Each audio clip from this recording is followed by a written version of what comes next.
Okay.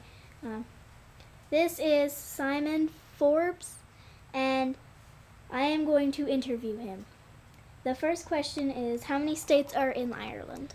Um, in the whole of Ireland, I'm not too sure on the particular states, but from where I am from in Northern Ireland, there are six main states or provinces, as they're called, and they're scattered all over the show. So you've got some of the well-known states are the likes of Antrim, Armagh, Fermanagh, Tyrone, this County Down. I forget what the last one's called, but within Northern Ireland there is six main states or provinces. Okay. What is the folk tale on the Giant's Causeway? Okay, so what the folk tale or the myth or legend, defining what you want to say, there used to be a giant called Finn McCool, and he was a well-known giant who was very victorious in fighting and looking after the Giant's Causeway. And he heard news of a Scottish giant who wanted to challenge him in a battle. And what there used to be, the rocks from Giant's Causeway used to go in a direct line to Scotland, so that was their way of access from getting one point to the other. Um, so Finn McCool was like, okay, what's my line of tactic here? And so then he disguised himself up as a baby. So when the Scottish giant came along, he met Finn McCool's wife. Finn McCool's wife was like, oh yes, you should see our son, see what he's all about. He's very strong, very big giant for a baby. And it carries on to the Scottish giant was promoting himself as saying, I can eat this and I can kill this, and the wife's like saying, well, this kid, this mini giant is this strong, that's this tall. So the stereotype was to think of, if the Scottish giant feared the son, who knew what the father would be like. So what happened was the Scottish giant was afraid. He ran and retreated away. And the rocks I was saying earlier that led to Scotland from Giant's Causeway, well, the Scottish giant picked up all the rocks that was leading to Scotland, so he can no longer get to there, or Finn McCool try and invade Scotland. So that's the main popular folk tale.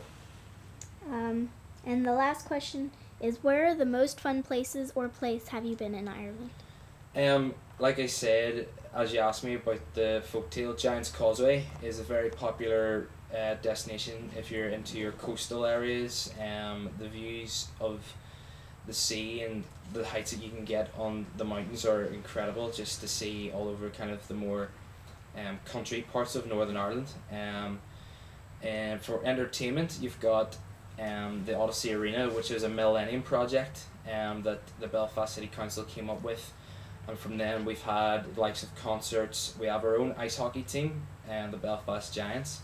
And recently the MTV EMA Awards were hosted in the Odyssey Arena, so we've gotten a lot of interest there for the media.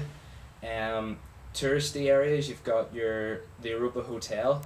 It's a very nice place to stay, but here's an interesting fact about the Europa Hotel.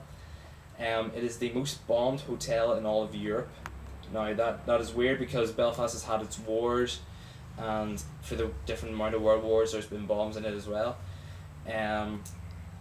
Portstewart and Portrush are quite popular coastal destinations as well. They're quite popular for summer vacations for people who are in the city to get away for 2-3 weeks or how long they want to.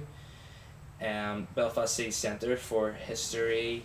They've got the Titanic Quarter, where they built part, if not most part, of the Titanic in natural docks just off the city centre. You've got the Ulster Folk Museum, which is a free museum for people to look around and see the different parts of history. W5, which is in the Odyssey of who, what, when, where, and why.